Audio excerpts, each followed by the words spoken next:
Hey guys, I wanted to tell you about my sponsor, Noble Gold, and how much they help out this channel, and they can also help out you. You know, we all need a little cheering up at the moment. We are all practicing positivity, which is great. Well, what if your financial worries right now could go away? What if you could get your money away from risky stocks and into your own retirement account? Gold is up over 16% so far this year, and the Dow is down around 10%. Very interesting. What they're offering is a rare America the Beautiful silver coin. With any qualified IRA, you will receive one of these coins for free. You can't beat that. This is a limited edition silver coin. This is one of the most beautiful coins ever made in and for America, and you can get it for free. This would be a great thing to have and maybe gift to somebody, correct? Make sure you tell that TRUreporting sent you so you can qualify for this free silver coin offer. This offer is only for July, so make sure you can call right away and don't let this slip through your fingers.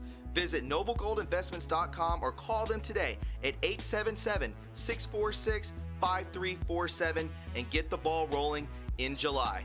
Thanks, guys. I hope you enjoy the podcast and have a beautiful day.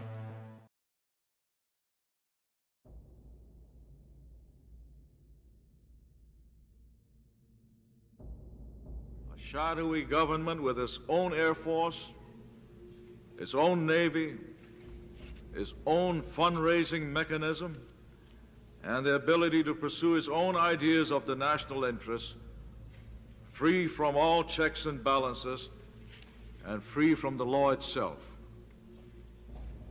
It is an elitist vision of government that trusts no one, not the people, not the Congress, and not the cabinet. It is a vision of a government operated by persons convinced they have a monopoly on truth.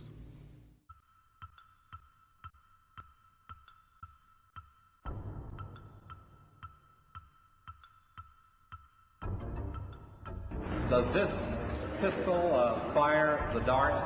Yes, it does, Mr. Chairman, and a special one was developed which potentially would be able to enter the target without perception. But also the toxin itself would not appear in the autopsy? Yes, so that there was no way of perceiving that the target was him. Have you brought with you some of those devices which would have enabled the CIA to use this poison for? We have indeed. For killing people? The round thing at the top is obviously the sight. It works by electricity. There's a battery in the handle, and it fires a small dart. And the dart itself, when it strikes the target, does the target know that he's been hit and about to die? A special one was developed which potentially would be able to enter the target without perception. As a murder instrument, that's about as efficient as you can get, isn't it? It is a weapon, a very serious weapon. Hello to each and every one of you. I want to give a big shout out to Stop to Go for that intro. I put that together. He gave me the clips. We got our boys with us. We got Stop to Go. We got Punisher. Let me go ahead and get him to unmute. Stop to Go. What is up, buddy? How are you today? I am great. Rejuvenated. How you doing? Absolutely, my man. I'm doing good. I'm stoked to be here. Pun, how are you doing, my friend? Welcome back to Twitter. Doing all right, brother. Just got out of Twitmo. That's right. Well, everyone's stoked to have you back. You know, we have you guys, like I tell each and every one of you listening in the crowd, I hope you have liked, I hope you have shared. And, you know, this is 2 weeks worth of information. These guys bring notes. We do it all together. And I hope you're excited about it. Before we get into today's episode, make sure if you're new here, thank you, and subscribe. Also, follow us, all three of us, on Twitter. And don't forget to leave a like, guys. And without further ado, welcome to episode 3 of True History, the Untold Stories. Gentlemen, where shall we begin? Go ahead and take us away. Man. Well, you know, we had a bunch of huge topics that we kind of wanted to jump to this week for sure. And they're wide ranging. You know, we're pretty much going to jump from, you know, right prior to World War I and going all the way to, you know, past World War II to today. So We wanted to focus on that because, you know, in the last episode, we discussed the first great takeover and infiltration, as far as, you know, our Freemason lodges and stuff like that in America. And I wanted to really get into, just at least start getting into, because it's such a large picture. And that is the second great infiltration, and that was what, you know, Eisenhower warned against. So that was the military industrial complex, and where did that, you know, seed grow from? So you know, you can't really tell the whole story without telling, you know, a complete picture. And you know, when you touch topics like the Balfour Declaration is a great place to start. And when, you know, a lot of people, including scholars and notable members of society, they're afraid to speak about some of these topics for fear of being, you know, termed an anti-Semite or a racist. And I just wanted to be clear too, you know, none of us, and me especially, you know, that and from what I've come to understand, has ever led me to feel like anti-Semitically or have any, you know, thoughts of that nature. With that said, though, you know, no topic should be out of the public discourse when it comes to history. And every story, whether, you know, significant or insignificant, plays an enormous role in the larger picture. And I have an absolute love of all nations, you know what I mean, and all people that yearn for the same freedoms as us. But, you know, no one people are above sin, nor are they above the law, and no one people are above reproach or above one another. So that's what I love about this show, is that it doesn't matter where you come from, your view is welcome. Absolutely. And it's sad that we have to clarify all that kind of stuff just because we're boxed into a corner, because a lot of us are deemed conspiracy theorists, and they like to, you know, that was created by the three-letter agency, and, you know, they like to box us in there, and, you know, a lot of anti-Semitism I like is the term box created in because of that. They do that. They do box you in with you know, basically, if they can label you all a racist, then they can, you know, shut the whole conversation down. And that's pretty much the way that they've gone about it for a long time, more than 100 years. So you can see a pattern. It's not just a new thing that just sprouted up yesterday. I agree. So, you know, moving into, you know, the Balfour Declaration, you know, what is it and how does it affect us even today? And, you know, in 1912, Mark Sykes, you know, is what is listed as when it began. You know, Mark Sykes was in negotiations with Weizmann in Germany about getting this moving, the idea of a Jewish homeland, and they had their eyes set on Palestine, and it wasn't an easy thing for them to do.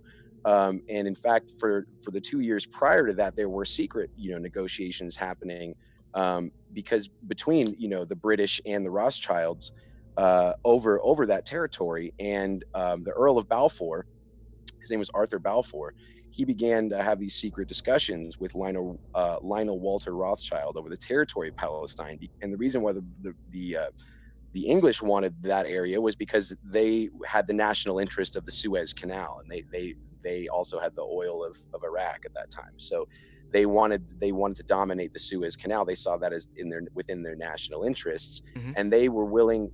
They wanted to go to battle for that in World War I, but they knew they couldn't win that without the support of the United States. And we, at no point in history, ever wanted to go into World War I. So they tasked the Rothschilds with using their influence and financial influence and all the other different political influences that they had to get us involved. And that was pretty much the unspoken agreement. If you read the actual Balfour Declaration, it just basically declares a national land and a national people, and that they have a sovereignty. What's great about this piece of history is that it actually ties into everything that we have today, as far as questions into how do you, what is this Middle East conflict all about, and how do you discuss it, and how do you separate it? Well, it's impossible to separate if everyone's a racist, which everyone's called if you discuss it. But right. That's what I love about this show, is that we're gonna just basically dig in.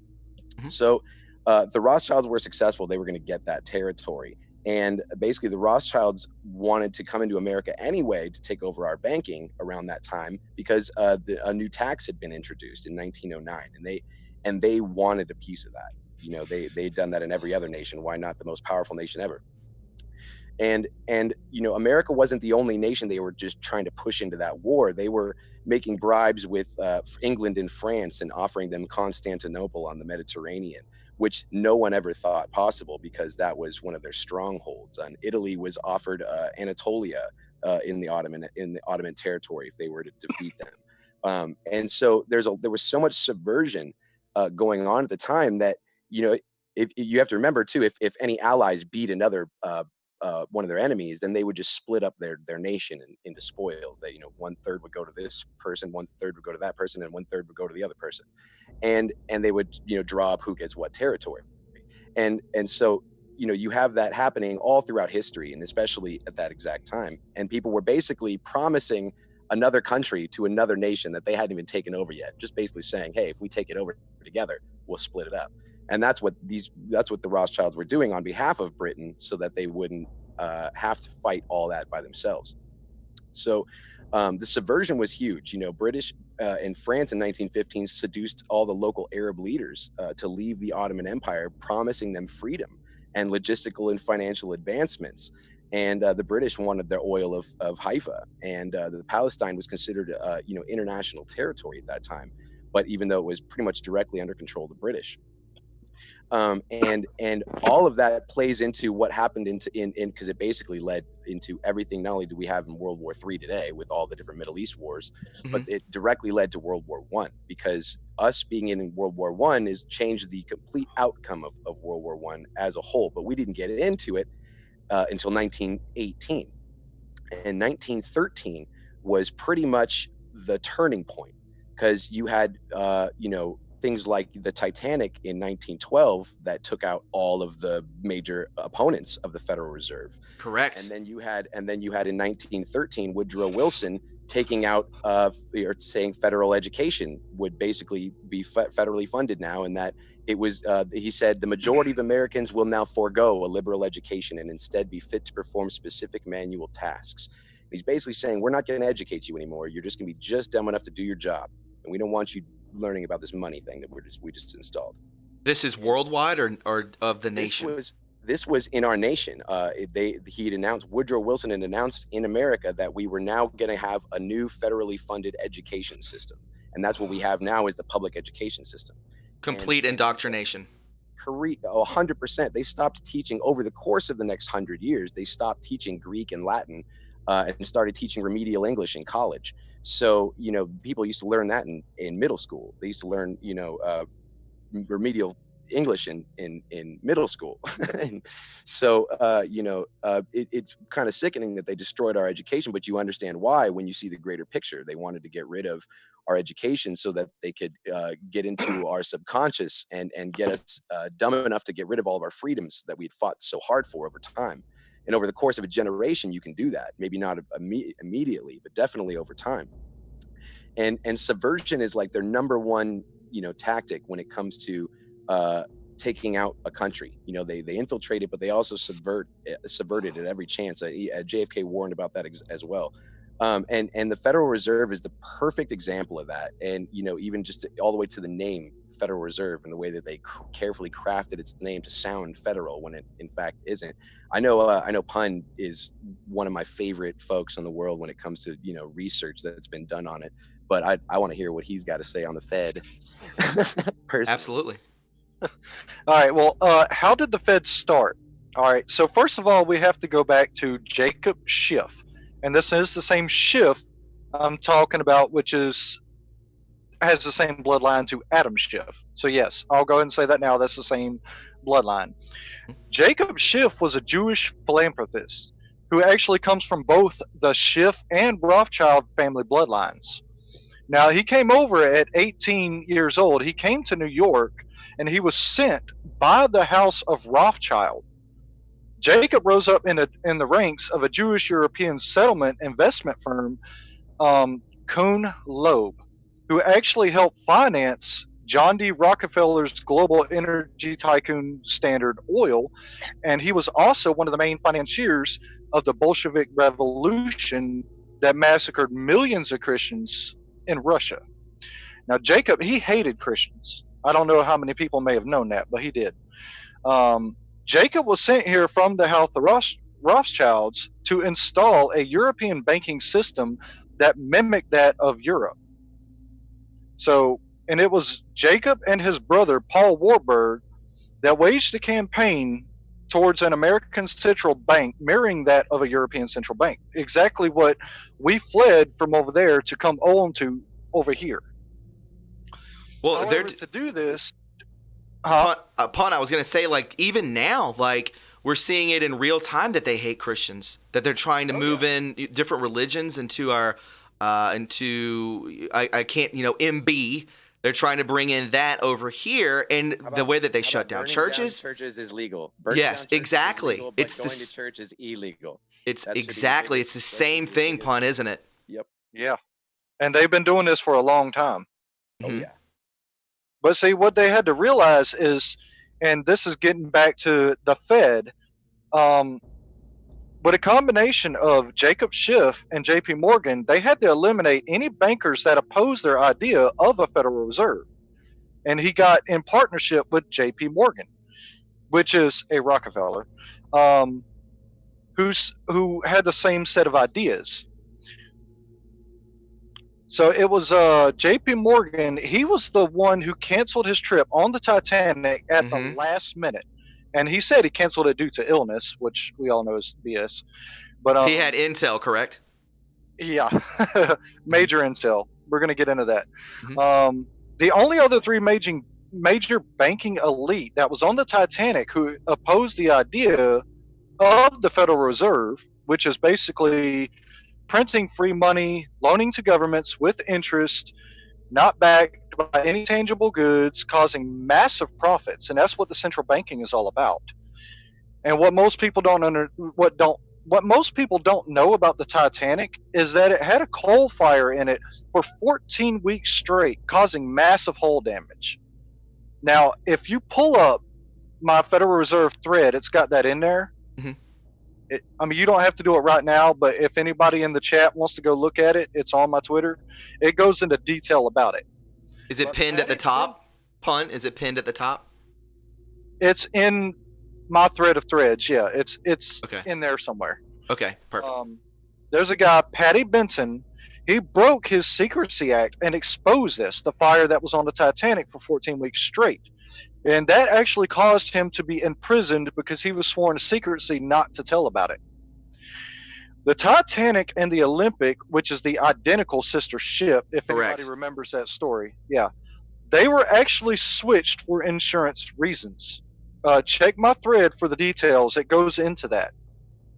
So conveniently, the only three players who opposed the Federal Reserve or / Central Banking Foundation were on the Olympic, not Titanic, for anyone who really wants to research history, was Benjamin Guggenheim, Isa Strauss, and Jacob Astor. All three of those opposed the Federal Reserve, along with the help from Bruce Ismay, which actually is a Freemason of Europe. I don't know how many people know that either. With the help of J.P. Morgan, who actually financed the Titanic. J.P. Morgan financed the whole process of building the Titanic.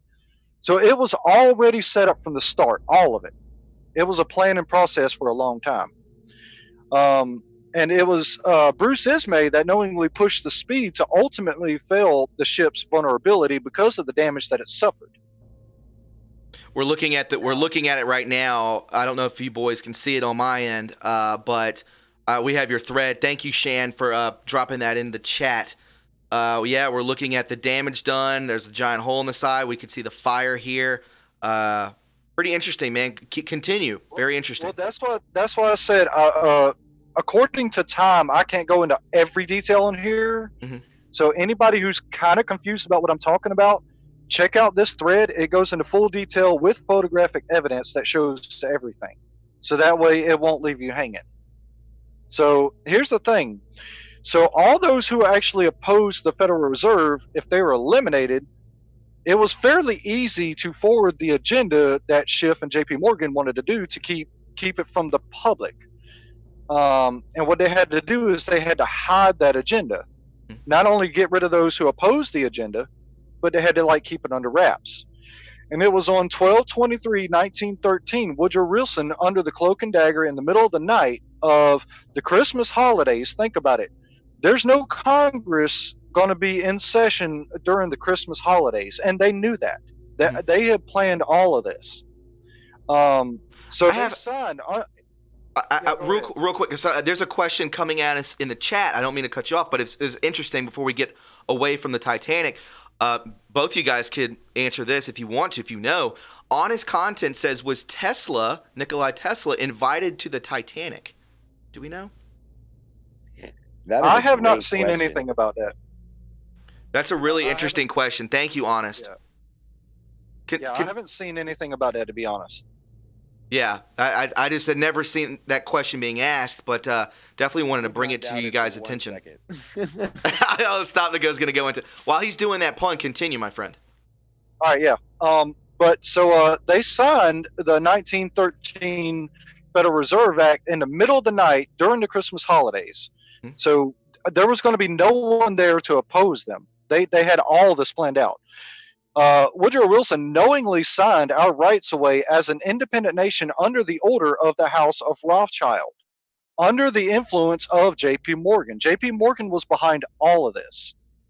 Nelson Aldrich, John D. Rockefeller, Frank Vanderlip, and Henry P. Davison boarded a train in the middle of the night undercover. The shades on the train were boarded, and they went in complete secrecy to Jekyll Island on 12/23/1913, including the Morgans, Rockefellers, and the Rothschilds, to reform the banking industry, quote unquote, reform, in secret. And this is what leads into the financing that literally after 1913, 1 year later, that is what financed World War I. Wow. And that's what I want. Yes. And I made a meme and sent it to you. That's perfect. It exactly describes what he just laid out.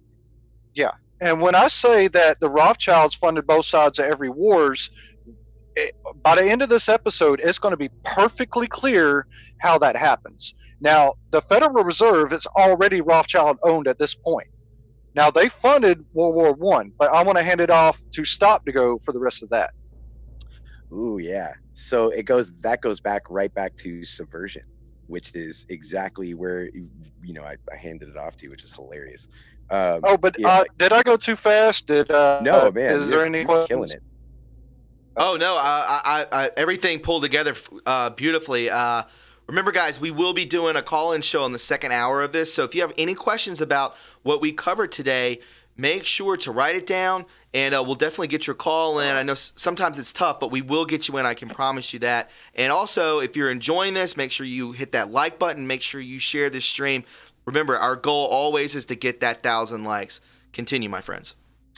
So Pun perfectly laid it out. They claimed that they were making the Federal Reserve for quote unquote global stability, and within 1 year, 1914, World War I. So much for global stability, right? It only took them less than a year to blow that whole idea. And that goes back to exactly what they were trying to do. They weren't just satisfied taking our bank, because they knew we would figure it out eventually and kick them out, just like we had me and Punit had laid out. We've done many times throughout our history. We've had to kick them out of our nation, and they come right back. So what did they do? They went for our education system and our bank. So now they have control of both. They had pure enslavement. Yeah, exactly. They had the control of the Federal Reserve, which was neither federal nor a reserve. And for global stability, that completely didn't happen. And then over the course of the next century, over the last 107 years of its existence, has decimated 97% of the value of the dollar. So that just lets you know they had no intention of letting us keep our wealth, and our wealth would have been 97 times greater than what it is today. Could you imagine? Could you imagine having 97 times more money in your pocket? The streets would be paved in gold, my friend. You're right. You're damn straight. We would have hoverboards. Mm-hmm. So I would have my damn hoverboard. So going back to, which is actually a perfect transition, Hollywood. Hollywood was actually created that exact same year. So they created the Fed in 1913. They created the federally funded education in 1913. Like I said, where we were no longer going to be free thinkers. We were going to be fit to perform specific manual tasks, as the president put it. And then they weren't satisfied with that. They wanted to replace our education with the most sophisticated form of entertainment on the planet. And at the time, what they wanted to create was Hollywood. Now, Hollywood, if you don't know, the wood of holly is a cursing stick. It's what the wizards and witches and warlocks used to curse their curses. Like what is now? Would know. Oh, the wood of holly, Hollywood. It's a cursing stick. It's what the wizards and like Harry Potter fans would know what the wood of holly is. So now where that comes in is you would never have found Hollywood anywhere near Hollywood because it was an orange grove. And if anything, you would have found Spanish oak from when the Spanish settled there. But there is no, Hollywood there. So it was very much an esoteric, curse of what they were trying to, instill in that area. Now, when you go to what the first thing they did was in 1912, they started the actual creation and filming of it. They would have had to of a movie called Squaw Man, and the movie was a war movie. I believe I've talked about it one time on your show before. It's very important though, because it shows their immediate intentions. Immediately with their first movie, they went for trying to program us into cowboys versus Indians. Correct. Right? With the first kind of shocking, violent type of movie that we'd never seen before, and in fact, it made a lot of people mad. Well, what went under a lot of people's noses and over a lot of people's heads was the fact that right before and after the movie, it would flash a little screen that said "Buy U.S. war bonds." Well, that was 1913, and you can see a mural dedicated to that movie on the J.P. Morgan Chase Bank on Sunset and Vine. Hint, hint. All right. So what they were programming into us was that we should buy U.S. war bonds. Well, we had just elected Woodrow Wilson so that he wouldn't get us into war. So why would we need war bonds for a war we weren't going to be getting into? And it was because they needed to program us. And it took them about 5 years of programming before they got America into the World War I, which was 1918. And, the magic that goes into this stuff is you'd be surprised. Like, for instance, I don't know how many of you have been to Disneyland or Disney World, to the Haunted Mansion, where you're going on the ride and you see a ghost appear in your ride. Have you ever seen that? Yes. Okay, so that's called the Pepper's Ghost hologram, and that's been around since like 1862. And that's the same exact technology that was used to make Tupac appear at Coachella back in 2012, I believe. And so it's not like some new form of technology. It's been around since 1862. It was an English scientist, in fact. His name was John Henry Pepper, that created Pepper's Ghost. And movies and television are a direct extension of those same kind of demonic practices, and like these kind of magic screens and making people think that something's there that's not. That's been around a long time. It just evolved as our technology evolved. Yes, look at this, guys. I don't tiny little laser. It's a whole Yes, LED, look at this. LED screens. 1862 Pepper Ghost holograms. They're using the same technology. Yep. We could see it here. How many years later? There you go. Years later. You could see it here. How they did it back then. Unbelievable. And then people are blown away by it now, but it's been around. I mean, that's why Disney's been using it for almost 100 years. Yes, look at them, and then they're creating it right here. Correct. Wow. This is yeah, go ahead, man. I'm sorry. Yeah. So when it goes into infiltration and subversion and there's many different avenues it hit America from. It wasn't just one. It was like they tried everything. They took away our education. They replaced it with the highest tech forms of entertainment possible, because they wanted to replace your education with that entertainment. They wanted you to be the most well entertained and the least informed people possible. And we've just evolved with that for the last 107 years. We've kind of evolved into that, a group of highly entertained, very underinformed people. And the more that we inform ourselves, the more that we're finding, oh wow, like we really let a lot slide. So that goes into in fact, just recently, like people tell me that I'm really smart and stuff, but I'll tell you, I never really thought I was, and that's kind of what drove my eagerness to want to always learn. I always felt like I was a heads down on everybody, and I should always keep learning. And even today, I was researching just for the show to make sure I had all my dates and stuff correct. And I found another little tidbit of information which just proves to you that the quest never ends. It's always going. I love it. The quest, it never ends. And by God, we're all on one right now.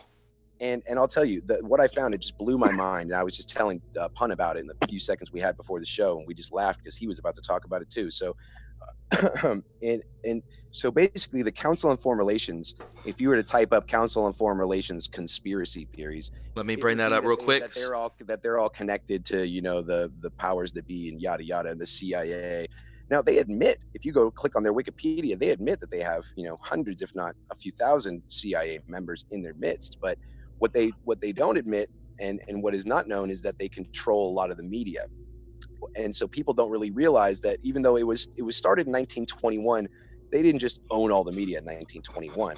Although, JP Morgan bought 25 newspapers to try and control the media. Wow. Yes. With the idea and goal of controlling the news media. He said, how many newspapers do I have to buy to control the day's news? Kind of sounds like Bezos with Washington Post. Exactly. And that was the basically forbearance to what became the Council on Foreign Relations. But in 1921, that it took from 1921 to 1939 for them to find their notoriety. And the reason it found its notoriety is, this is what I found was fascinating. It achieved strictly confidential War and Peace Studies Office within the State Department. Now, in 1939, that's, leading into World War II. And all of a sudden, it's got this new office within the State Department called the Confidential War and Peace Studies Office. And it was funded entirely through the Rockefeller Foundation. And it was divided into 4 functional groups: economic and financial, security and armaments, territorial and political.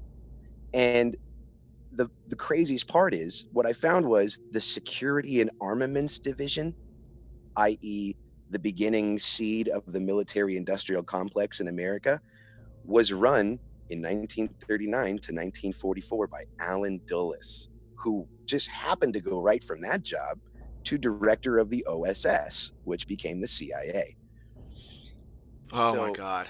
I know that Pun knows a little bit about Mr. Dulles. I want to see if he wants to throw anything on that. What's his first name, by the way? Allen? Allen Dulles. He actually had a brother named John Dulles who was no slouch either. Allen Welsh Dulles. D-U-L-E-Z. D-U-L-E-Z. There we go. D-U-L-L-E-S. Oh, is it? Oh, yeah. I wrote it down wrong. My bad. Yeah, it sounds cooler when you spell it that way. I'll say that. All right, let's talk about Allen Dulles. We're looking at him right now. It says he was a diplomat and a lawyer who became a first civilian director of Central Intelligence. Well, beyond anything we say in the show, I want people to go and look up on YouTube. There's a guy named Fletcher Prouty who was very close to John F. Kennedy. And he, in the movie John F. Kennedy, he played the character Mr. X. I believe it was played by Kevin Costner. And it's an incredible. He has a bunch of incredible talks that he gives, insane detail that he goes into on Allen Dulles, because he was right with him throughout that entire period. So I would highly recommend people go do that. But I want to hear what Pun has to say about Mr. Dulles. Can I read something real quick, Pun? Real quick, just right here. It says here that just to bring everyone up to speed, that he was the head of the 3-letter agency during the early Cold War.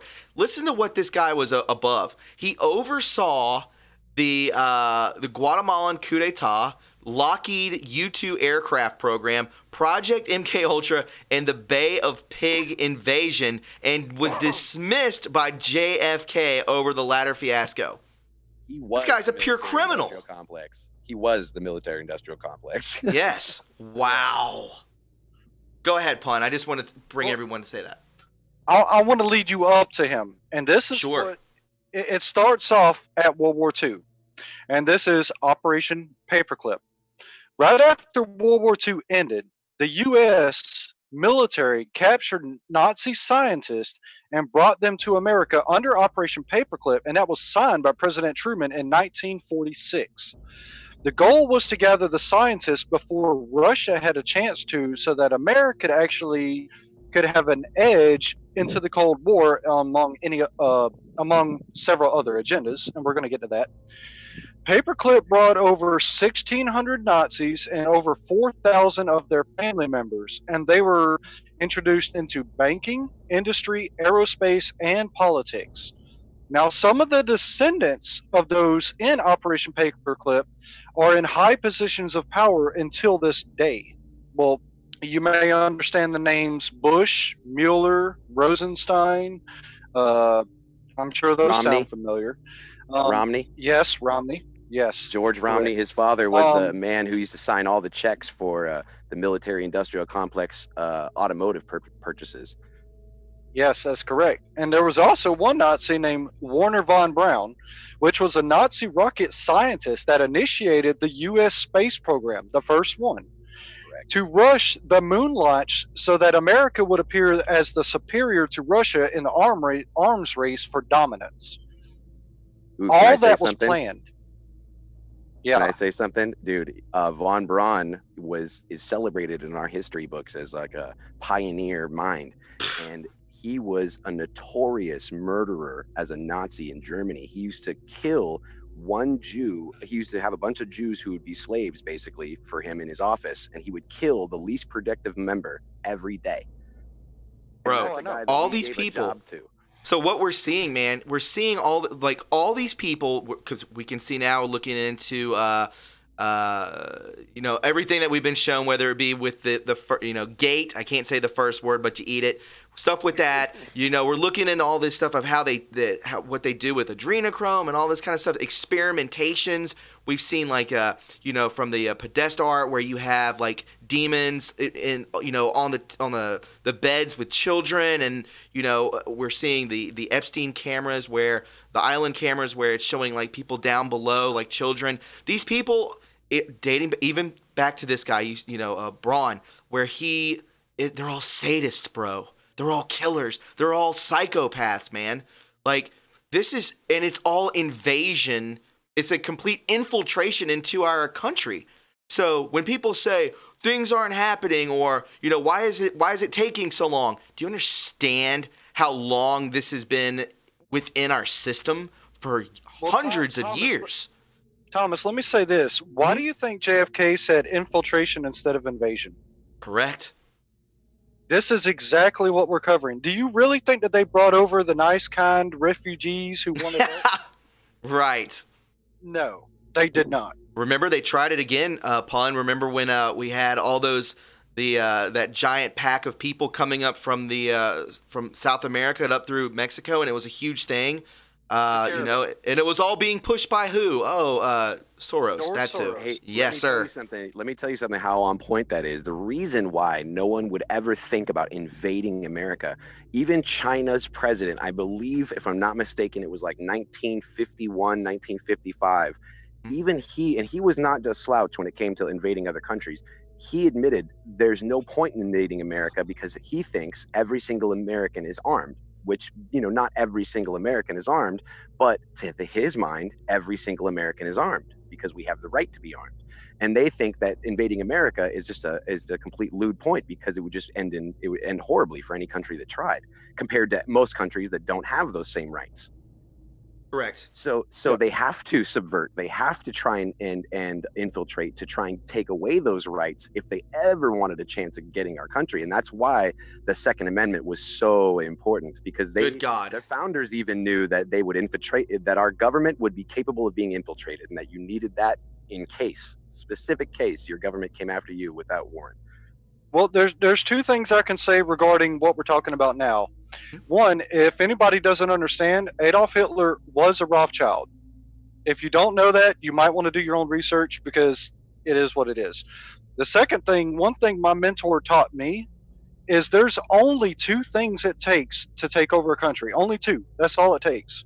Control the media and disarm the public. If you do that, you can take over a country. Okay, but going back to Operation his father Alois. His father Alois was actually a Rothschild. He was just his mother was a maid of the Rothschilds, and the Rothschild that she had gotten impregnated by sent her back home to have her son, and the son was Alois Hitler, which was Adolf Hitler's father. Yes, Jesus. correct, absolutely. All right. Now, and he's 100% correct. I'm going back to Paperclip, though. Paperclip was initiated, like, as soon as Paperclip was initiated, it was literally right after that, the National Security Act of 1947 was signed and gave birth to the CIA. So the CIA started in 1947. The top heads of the CIA were all Nazis and from Nazi descent, such as George H.W. We all know where that story goes, but that's a whole different story. But under the CIA came the birth of Operation Mockingbird. OSS officers created Mockingbird with the intent to control the public through control of information. The OSS officers, William Donovan, Admiral Roscoe, Alan Dulles, and others within the CIA, used the National Security Act to begin the process of control of information. The CIA infiltrated into the highest positions of media outlets, all the CEOs of, and this was the early beginnings of CNN and all these other organizations. They've already started that infiltration process. And they've already infiltrated all of the military too. All of the military, the White House, the FBI, the Justice Department, you name it. They have a person everywhere. Yes, and what a lot of people don't understand is it wasn't just CIA that infiltrated them. Those in the CIA that did the infiltration were also in these same secret societies that me and Stop to Go talked about in previous episodes. Correct. The goal of Mockingbird was to infiltrate all major media outlets and buy out all local papers. So it was in the early 60s the CIA started the wiretap program. We all know what that is now. And that was to get any to oppose their agenda to put them in a criminal position for blackmail. You know how courts do. If anyone wants to Google that, you can Google it. It was Operation Watchlist, Operation Rhyming Dictionary, and Operation Shamrock. You're welcome. Correct. And it's just like they do in the court. It's just like they do in the courts today. They ask you a tricky question, and if you answer not knowingly what the right answer is, they can hold it against you. That's where wiretapping actually started. It was an infiltration tactic to gain control over the media. So that's where wiretapping actually came from. Like when a lawyer says to you, "Were you or were you not outside yesterday?" and you're just like, "I were not." Exactly. Well, it's the thing, you know. That's what when people tune into this show. To the regular show, or they follow me on Twitter, when I always say, when we talk about Jim Acosta, or we talk about, you know, people from Bloomberg or from CNN or MSDNC, I always refer to them not as reporters. These people are agents. You cannot be naive about this. They will never. They continue the same scheme. That's why 17 always tells us that they're always 5-10 steps ahead, because they have the playbook. They have been using the same tactics. They've been using the same tactics for hundreds of years. Yeah, and whether or not those guys are specifically agents, their editor is, for sure. Yes. That's why they have a carefully placed editor there, to make sure that it's edited. Mm-hmm. Well, it was, by the early 90s, the Hearst family, which is actually CIA, they bought out 1,800 independent papers and outlets throughout the country, which led to only 88 corporations owning and operating the media. As of today, it's only 5 that owns and operates 95% of the mainstream media that's televised around the country, if not the world. In 2013, Obama actually repealed the propaganda ban, making it legal for outlets to knowingly use propaganda to persuade public opinion. Yep. It was Obama, he signed into law. It was H.R. 4310, also known as the Smith-Mundt Act Modernization Act. Allows the media to lie right to your face. Yes. I'm pretty sure a lot of people are aware of that, but if you're not, that's basically what Stop to Go said. And it allows the NDAA legal use of propaganda in the USA without any accountability. So they have. When did he sign this in, Pun? That was 2013. 2012. No. End of 2012, and then it was. It was written in 2012. It was actually signed into law in 2013. Correct. Yes. So that gives them the legal authorization to lie straight to our face without any accountability. And notice the president that did that. Yeah. Is there a way to get rid of that? Is there an executive order to rid that, or no? Oh yeah. Why don't we do that then, boys? Why not? I believe that's going to be one of the final pieces of taking the deep state down forever, is finally not only doing that, but making an example of it when you do. Well, here's another thing: is how do you recruit all these people to go with your agenda? The Great CIA, question. yeah, the CIA owns all these indoctrinated Ivy League schools that are basically farms that are an growing operation to create CIA assets, like Harvard and Yale. Both are branches of Skull and Bones Secret Society, which is 322, that produce willing figureheads to promote their agenda, such as Bush, Cheney, Kerry, Anderson Cooper, Barack Obama. They're all created by the CIA that came from these Ivy League schools. It's Wow. amazing.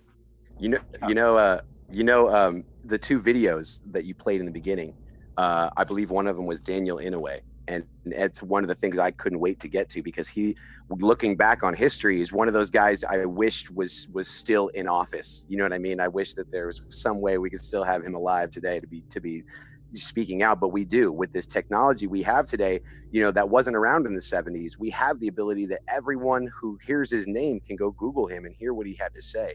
And he I believe his words were really, really powerful. He was a senator from 1963 all the way until his death in 2012, and that speaks, as far as his re-elections. He definitely well represented Hawaii during his time. But he was the one that spoke out and said, that there's a shadowy government that has its own military, its own navy, its own air force, and it's basically working on behalf of very, very wealthy people. That sounds eerily reminiscent of what the president just talked about yesterday at the Whirlpool speech that he just gave. Yes. And furthermore, the church committee video that I don't know if you got a chance to show the heart attack gun one. But I showed both. I compiled them together. Awesome. Yeah, the church committee was such a huge moment in American history that very few people are aware of. And if I had anything that I could, hammer home to take back and research as much as you can, it's that entire committee hearing. I mean, find every piece of footage you can from it, because there's so much there that we all need to know as Americans. And so basically what it was formally called the United States Senate Select Committee to Study Government Operations with respect to intelligence activities. So it was the first time the Senate had actually decided, you know what, we're going to completely hold these guys' ass against the wall to see what they've been doing so secretly all this time. And here's what they investigated. They investigated it was chaired by Frank Church, who was a Democratic senator from Idaho at the time. And he was investigating the abuses of the CIA, NSA, FBI, and IRS. They were investigating alleged assassination attempts of Patrice Lumumba of Zaire, Rafael Trujillo of Dominican Republic, Rene Schneider of Chile, Fidel Castro of Cuba, which in fact Gerald Ford ultimately had to cave from the public pressure from all that being exposed, and he had to sign Executive Order 12333, which banned intelligence agencies from assassinating, before being sanctioned, and it basically made it illegal for them to sanction such orders. And like Pun was talking about with Operation Shamrock, that was basically the telecom giants sharing traffic with the NSA, and they uncovered. That was the first time that had ever been uncovered, was in that hearing. Otherwise, it was just considered conspiracy. You were considered a conspiracy theorist with a tinfoil hat if you thought the government was listening to your phone conversations. Well, guess what? In that hearing, it became Senate record. Well, that all these telecom giants had been sharing all of their traffic with the NSA. And in fact, Church was quoted in 1975 on NBC's Meet the Press. Church was quoted as saying, in the need to develop a capacity to know what potential enemies are doing, the United States government has perfected a technological capability that enables us to monitor the messages that go through the air. Now that is necessary and important to the United States as we look abroad at enemies or potential ones. We must know at the same time that capability at any time could be turned around on the American people, and no American would have any privacy left. Such as the capability to monitor anything, telephone, telegrams, conversations, it doesn't matter. If it ever became tyranny, the government could enable it to impose total tyranny. I don't want to see America ever cross that bridge. Well, guess what? We crossed that bridge because after that hearing, there was very little oversight forward. They basically gave them a bunch of answers they needed and they wanted to continue the financing. And after they continued the financing, it just went through the roof, but even more secret without records. You know what I mean? Mm-hmm. Pun, would you care to add to that, or where would you like to go with that? Very interesting. Well, yeah, I mean, I agree with them, but I kind of want to go in a direction of something I use quite often, and a lot of people don't understand how, when I say the word brainwashing, how real that is. And I want to get into that. Okay. Okay. And I'm not talking about just Mockingbird. I'm going to go a little bit deeper down the rabbit hole. Okay. All right. The CIA's creation of Operation Mockingbird also uses the CIA project MK Ultra, created in 1950, which was originally which it started as performing torture techniques to unwilling people to extract information, such as hypnosis, drugs, isolation, sexual abuse, etc. But MK Ultra later became a program to manipulate the mind through video manipulation programming and subliminal messages. Now, MK Ultra was created by Dr. Mangola Green, which is actually Mangola Volz, who was a Nazi doctor who came over under Operation Paperclip. The one who started MK Ultra came over under Paperclip. Now, through his research, it explains how you can control a society through the inflow of information manipulation and subliminal messages over time. What have we been seeing? Look at the mainstream media. That is not just Mockingbird. That is a side project of MK Ultra, and it's getting fed to everyone on a massive dose, and they don't even know it. We see it, Pun. We see how divided we are, and when you try to wake up someone on the left, all they do is it's complete cognitive dissonance. That's the outcome of basically what comes out of what we're watching through that box on our wall. What they're watching through CNN, MSNBC is that indoctrination. It's that cognitive dissonance, and they become angry because they don't believe anything else. It's the repetition. Thing. Yes. When you look at these Antifa and you look at these people that are just screaming and yelling and they have no idea what the hell they're doing or what they're saying or what they're doing it for, and you sit there and think, okay, they're possessed, they're brainwashed. They literally are brainwashed through the media, and it's been carefully practiced throughout decades, and they literally play into it. And that's why it's very delicate to try to approach them, because they have literally no idea what the hell they're doing. They've been trained to be triggered by whatever they're told by the media, obviously. But overall, before I get on the next subject and pass it off to Stop to Go, my main thing as far as Paperclip, Mockingbird, and that whole subject is, overall, the Nazis did not lose the war. We did not win the war. What it is they came over and they became the secret government of the United States that we're facing or fighting right now. Exactly. So everybody that thinks we won the war, go back and look at history, because you're wrong.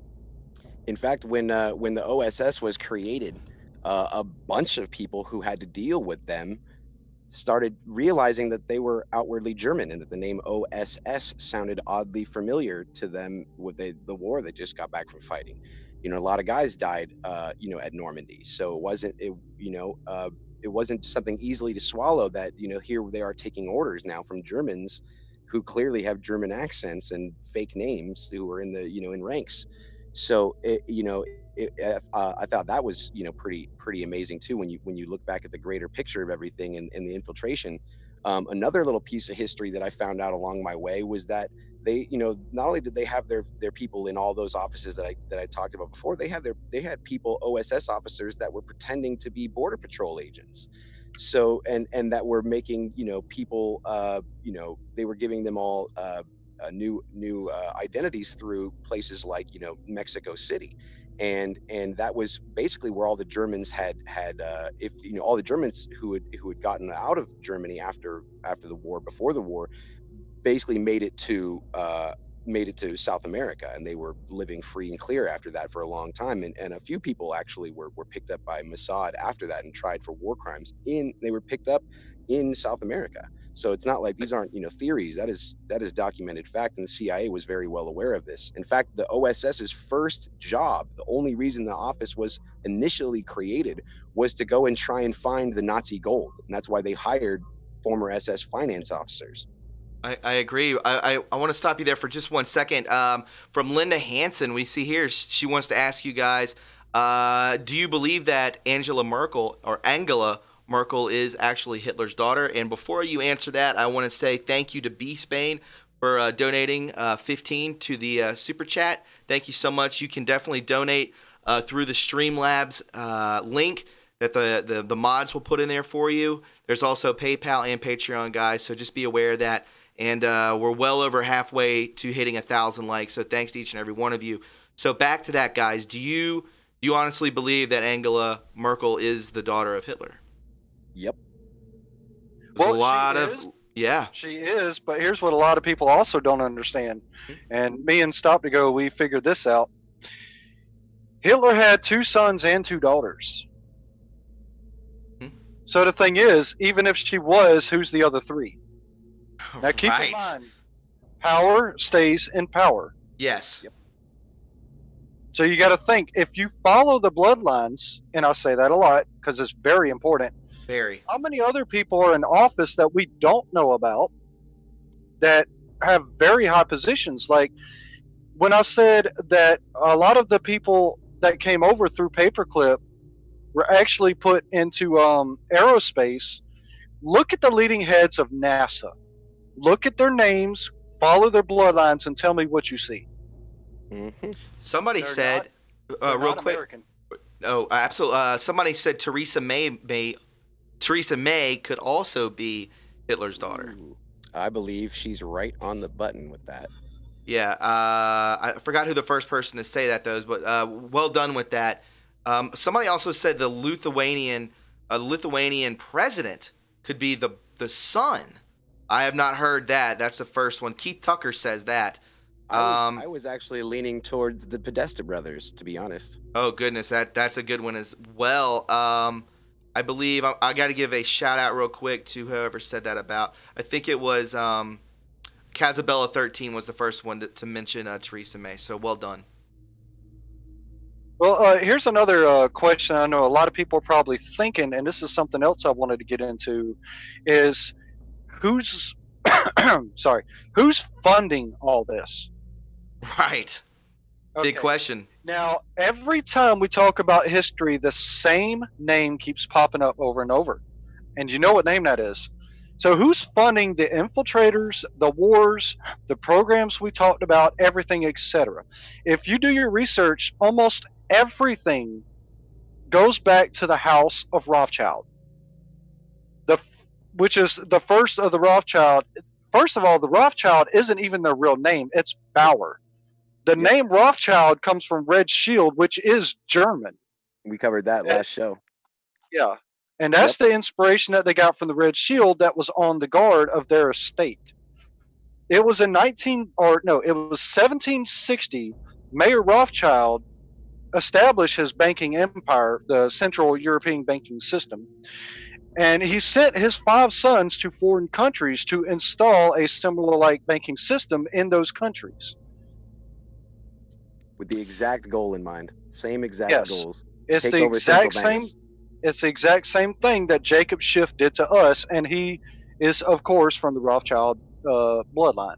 It's notable, actually, too, that if you go back, there's a video on Google or on YouTube. If you type in Wesley Clark 5 Wars on YouTube, you'll find it. And basically, Wesley Clark, who was the 3-star, 4-star general leaving the Joint Chiefs when George Bush was coming into power, and and he basically was letting him know, letting his predecessor or his successor know, what he's going to be accepting, or what kind of a job it is and everything. And he basically, his successor came to him and said, "Sir, it's crazy. We're invading Iraq." And the guy goes, "What for?" And he goes, "We don't know." And he goes, "What do you mean you don't know?" And he goes, "Is it Al Qaeda? Is it something like that?" And he goes, "No, they're invading Iraq." And then the next day he was there to get the rest of his stuff from his office, and the same guy approached him with a packet of papers and said, sir, I need your attention on this." And he wasn't supposed to do that, but he did it anyway. And he said, "What is it?" And he said, "What is it? It's something about Iraq." He goes, No, it's much worse." He goes, "This got handed down to me today from the Joint Chiefs." And he says, it outlines how we're supposed to take down 7 countries in 5 years. And that was basically Afghanistan, Syria, Sudan, Egypt, and finishing off with Iran. Well, what that's about, right? That was a list of, that was a list of, well, that was a list of all of the central banks on earth that were left, not funded or not controlled by the Rothschild family. There were only 7 left on earth. There was actually a really famous song, I believe it was like Jack White, called a 7-Nation Army. He was talking about a 7-nation army couldn't hold me back. That was basically like, if I read it right, nation talking about the devil, and that was a slap in the face. Yeah, totally, 100% taking over the last 7 nations that couldn't stop him. Interesting stuff, fellas. Again, my friends, if you are enjoying this, please go ahead and hit that like button. We're so close. We're getting very close to 1,000 likes. That's pretty quick on here. I know you guys, this is a lot of information. These guys work extremely hard to bring you this stuff. 2 weeks compiled into a 2-hour show. So definitely show your love for these guys on Twitter, Stop to Go, and at PunisherDim 1776. Hit them up on Twitter. I'm sure most of you already have. Guys, a lot of people are asking, is the Queen German? I actually have that answer. So in our last episode, I laid out how Leopold Saxe-Coburg-Gotha was told by basically he was allowed to marry the King of England's daughter because the Rothschilds the King of England owed the Rothschilds a debt. So they bought the bloodline heir from the heir to the throne. They bought that and had a child. Well, that child was Elizabeth Saxe-Coburg-Gotha. So she's 100% German. She was not Windsor at all. And in fact, that's what I believe this whole conundrum is about with the Joseph Gregory Hallett. Well, here's another thing is when it refers to these bloodlines, you got to understand how much they changed their names. Like I just mentioned with the Rothschilds, they are originally the Bowers. So technically the Rothschilds don't really exist. And what a lot of people don't understand is, like, if you think about Bill Clinton does not exist. His real name is William J. Rockefeller. Yep. He's a Rockefeller. He's not a Clinton. And mind you, he's another great point that should be made too on all this is that the Q is actually pointed out, or should I say 17 is pointed out that these people loan their children to other families. Like they basically, have other poignant families that are approved by their family bloodline. Like for instance, Q pointed out that in California, you had the Brown family, the Pelosi family, the Getty family, de Blasio family. Exactly. And that they would basically all intermarry. And that they would all, loan each other's kids basically to each other's families. That's what was being pointed out to us. And that's not just a new thing that's been happening throughout history. There was actually a famous interview done of Baroness Philippine de Rothschild before she passed away. And she admitted, the person asked her, hey, is it just like a rumor that you guys all have to marry your cousins? And she said, no, it's not a rumor. We actually all marry our cousins. So, that is by no means, she did not mince words at all. And when I say this, it's not towards the low-level Freemasons that may not fully understand the full agenda. But if you study their scripture and if you follow the bloodlines are very important to these secret society families because they don't like to marry outside the bloodline. They like to keep it all intermingled. Yep. And that's consolidate extremely power. Yes, it's extremely important to them because they don't want to share their knowledge to an outside family. They like to keep it all together. They centralize the bloodline the same way they centralize our financial system, the same way they centralize with central banking, the same way they centralized our information system with the Central Intelligence Agency. Everything is centralized to them because that's how they consolidate power. Absolutely. If you look at it, like anybody who's like kind of been awake for at least a couple years now, it's like you got the same news anchors that marry the same politicians, that marries the same families and each other's It's one complete circle, and it never stops. And the box, the box that's sitting in your room or in your living room that's informing you and informing all of America every night, it's literally called programming. I mean, they don't even try and hide it. They call it programming. Like, you know what I mean? Go check the program. Paid programming. What time is your program on? It's, you know, right. Programming. It's like we're literally being programmed, and we're walking. And we don't even hesitate to think. I do want to say this from Truth Seeker said, inbreeding, absolutely. And then Shannon followed up by saying this is why these people are losing their minds. This is why they have mental issues. Hey, you can go on and say maybe this is why they're all psychopaths too, because they look at us. That out and say that's the TRU, but you know that's a whole nother topic. Oh my goodness, yeah, we can get into that, whatever you guys want to, but I kind of do want to stay on this topic. Right, yeah, that's a whole nother can of worms. I do want to say that this is the reason that they control us, they herd us as sheep, because we are less than nothing to them. Just like Pun says, this is an elite. Well, not really, but to themselves, because they're narcissist psychopaths. That they are a bloodline that they have contained and kept all this wealth within the bloodlines, and they do inbreed and they do this sort of stuff, and they look at us as less than dirt. Wealth away from us. They do, and they use us. We don't have to get into this, but I talk about it a lot on here, and they use us for our energy. That's what they do. They're the ones that go to these mystery schools. They've come from these mystery schools. They have this advanced knowledge that we are not given to. We're not given the opportunity to realize this stuff. If you think about it on like a real, just like a simple level, right? Like if every day we watch a television show that's got a little bit of violence and a little bit of this and a little bit of love and a little bit of that, we're basically just like, you know, if our emotions were a squirt gun, we just emptied the squirt gun tank every day. So we're basically putting ourselves through an emotional roller coaster every single day. And what happens is when you can get someone to think negatively every single day, their odds of advancing in society, advancing in life, advancing into happiness, well said, are completely drowned out by the fact of that they've got 50 million things to now stress about because the TV just laid it all out that we have six. You could go up, you could do a survey, you could go up to 100 people right now and say, do you watch the news? And if they say, I guarantee if they say they don't watch the news and you say why, because the first thing out of their mouth is because it's depressing. It's the first thing. The reason why they have to try and limit channels like yours, Thomas, is because they are so very afraid of public discourse. You have to remember, colleges do not control education. They just make you think that they do. In reality, you know, did the person who invent college go to college? No. So obviously there's education that exists outside of it. And for instance, you know, people say there's a bunch of conspiracy stuff on YouTube, so you can't find your evidence on YouTube. It's like, okay, well, I can also click on YouTube and learn how to fix my car or learn how to play piano. So there is tangible information that's out there should you choose to apply yourself with it. Yes. Well, let me say this. Going back to Dr. Volts, or Dr. Green, if you want to refer to him as American, which he's not. But he came over through Paperclip. He started MK Ultra, and what he was taught, now get this, he was taught about conditioning. You can't do it overnight. You have to give them little bits of information or misinformation, however you want to say it, subliminal messages throughout the years to condition them to a certain behavior that you want them to get to. Okay? Mm-hmm. Wow. Guess where he learned that from? Adolf Hitler. What did Adolf Hitler say? And I tweeted this out the other day before I was shut down by Jackass.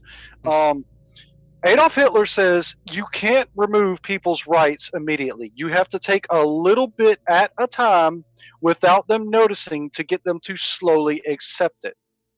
Dr. Green knew this, and that's exactly what he did with MK Ultra through Operation Mockingbird.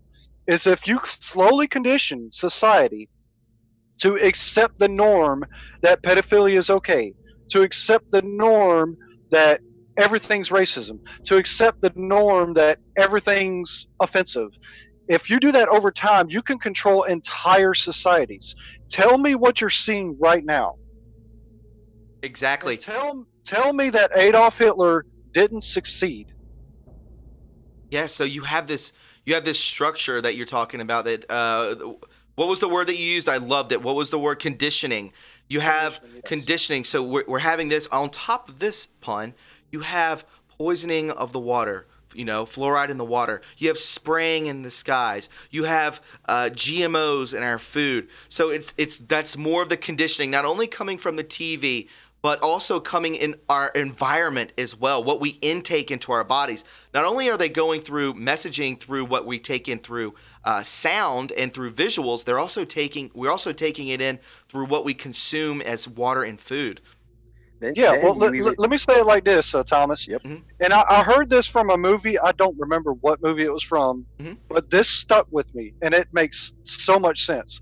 If you want to invade someone's home, do you blast through the front door, guns blazing, or do you sneak into the back?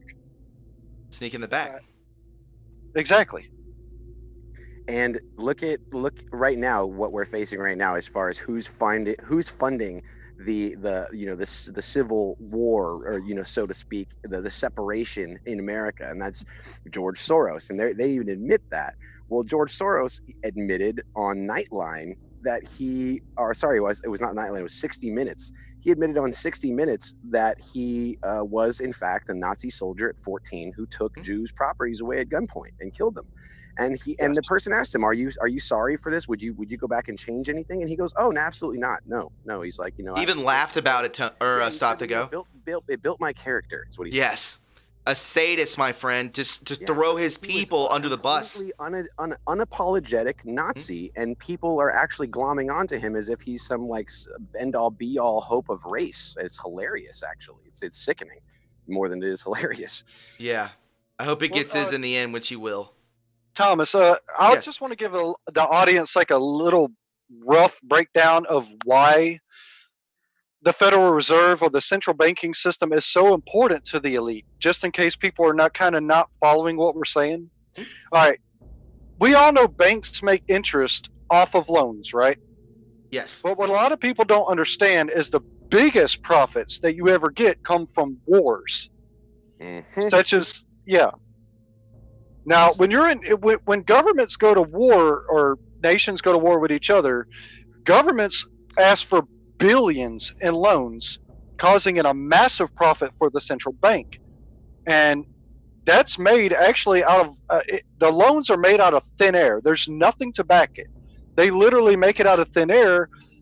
They have nothing to back it, but yet they charge interest. May I say something real quick, Pun? And I want you to run with this too as well. It feeds right into it. It's two questions. First question is, do you think that all wars dating back were completely proxy wars? That's my first question. That they were just completely manufactured. Every war since the Battle of Waterloo was funded by one family. That is certain.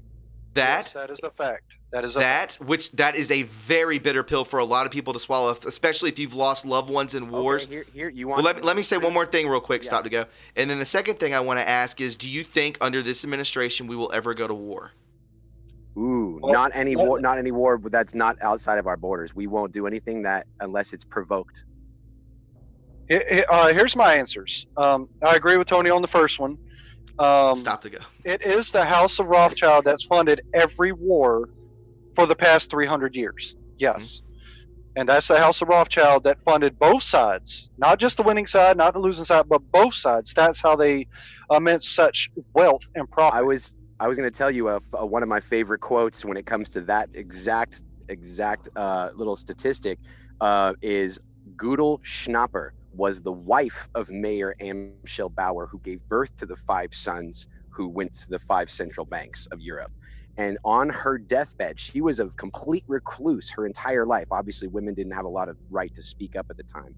But on her deathbed, she made a public statement that to this day, you can go research it, and it's one of the most powerfully true, accurate statements, and it backs up exactly what me and Pun were just laying out. She said, "If my sons did not want war, there would be none.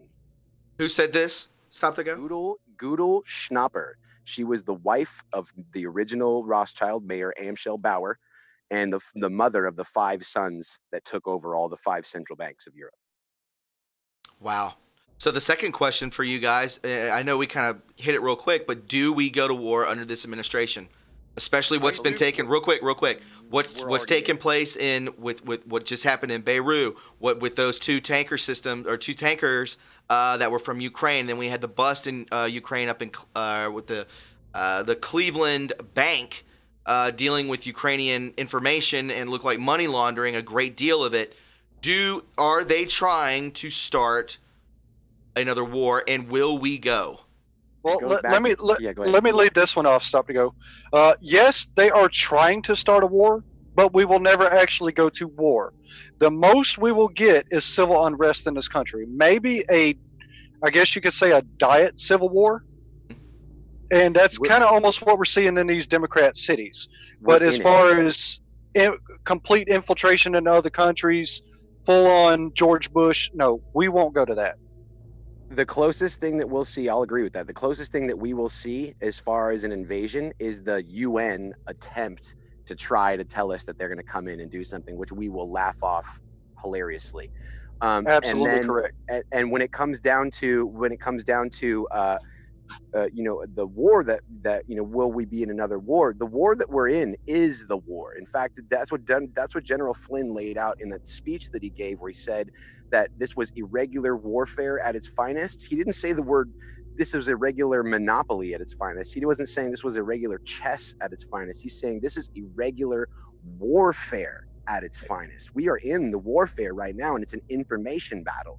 And the reason why this show is so important is because critical dialogue has been forsaken in this country. It has been almost kicked to the curb by the Central Intelligence Agency, who came up with the term conspiracy theorist just specifically to stop all the talkings about JFK's assassination, which they had a heavy hand in. This is a great another great comment again from Honest Content. When does the in quote silent war get loud enough for everyone to hear? Ooh, I think we're getting there right now. Me too. And I would agree the same. with Stop to Go. I think that's very close. But going back to what you just said right before that, Thomas. Mm-hmm. All right, think about it. All these major bloodline families that's pretty much ruled the world behind the scenes, pulling the strings, they all depend on the central banking system. There are 2 presidents in our history that both opposed to that, and they were both murdered. Yep. Do you know which ones they were? Tell me, my friend. And John F. Kennedy. Abraham Lincoln and JFK. Both of them opposed of it, and both of them were murdered. That shows the intensity of how much that they depend on war to finance their central banking to keep them enriched and wealthy. And actually, Pun, in our last episode, I touched on James Garfield, who was killed after 100 days after saying that, all masters of commerce are a few men at the top. Well, there are actually a lot more than that. I was just naming the presidents. Totally. Oh, yeah, absolutely. Added to your point. Yeah. To be honest, the list is probably like 300. But yeah, exactly. All right, so guys, we have 2, I guess, routes we can do. We can open up the phone lines now, or we can go on for about another 10 minutes on what you guys would like to talk about. Well, I definitely wanted to get a few people if they wanted to come in and ask any questions. I have this, honest feeling that, like, even if after all of our episodes we've helped one person answer one question that they had, we've done good with our live callers. So I want to try and get as many of those people as in to ask a good question that they had of what we discussed, if they had any. But for the most part too, I definitely wanted to touch a little bit across what was going on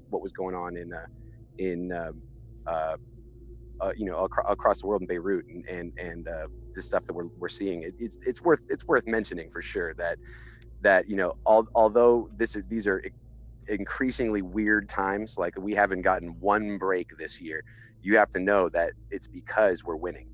They would not be expending this much ammunition against the white hats if there wasn't an amazing amount of winning happening. You have to remember that. If absolutely, man. Some people say we've already won. stop to go. Exactly. Well, you have to remember too, if these people actually thought they had won at any one thing that they were trying, they would have already hung their hat on it, like, you know, impeachment or Russia. Sure, it would have been over. They would have brought exactly, but it's not. And the fact that they have to keep throwing their kitchen sink and the kitchen wall and everything else that they have, it just shows you they are desperate and they're losing and we're winning. And I love it. And I love the fact that Twitter feels like it has to delete Q followers.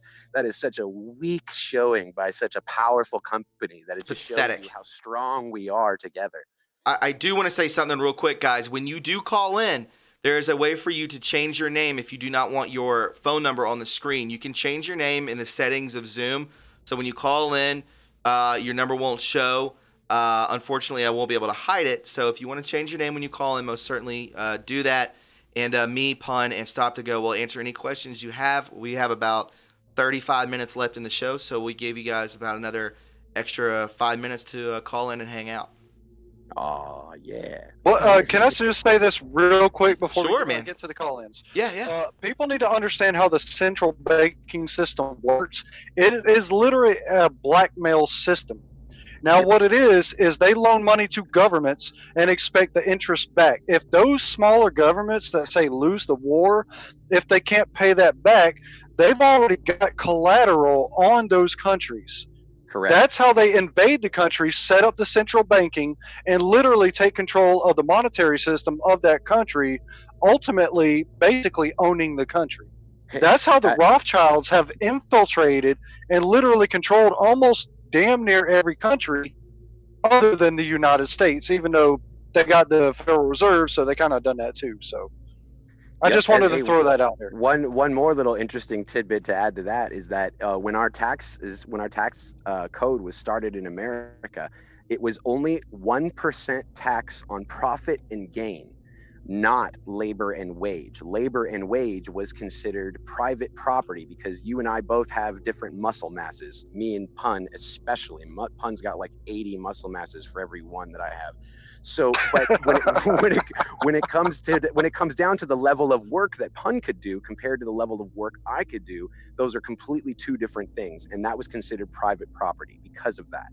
And over time, profit and gain, which was if you owned a company and that company had a profit, and over the course of a year or 10 years it had a gain, you would have to own you'd owed 1% on the profit and 1% on the gain, and that kept companies from growing too out of control. But when they put that, they tried to levy that tax on Americans, it was on all men, because remember, women weren't allowed to work.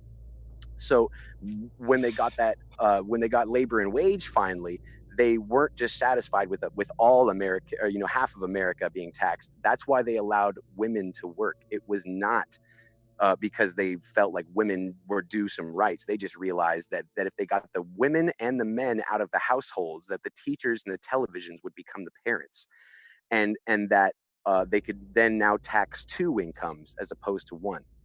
Absolutely. I definitely want to say something real quick. I just checked on my phone, and I want to thank each and every one of you. You have no idea how suppressed this channel is. We all can attest to this. Right now, we have almost 1,300 people watching, and that brings just a smile to my face, and I really appreciate it. So thank you guys for spreading this information, for spreading the stream on your social media, because the more people we get in here, you have no idea how humbling it feels when we have that amount of eyes on the three of us talking about such incredible information that has been held from us. That's why it's true history, the untold stories, because it's kept from us, and we all need to hear it. And I just want to say thanks to each and every one of you who are tuning in. It means a great deal to all three of us. I can promise you that. Awesome.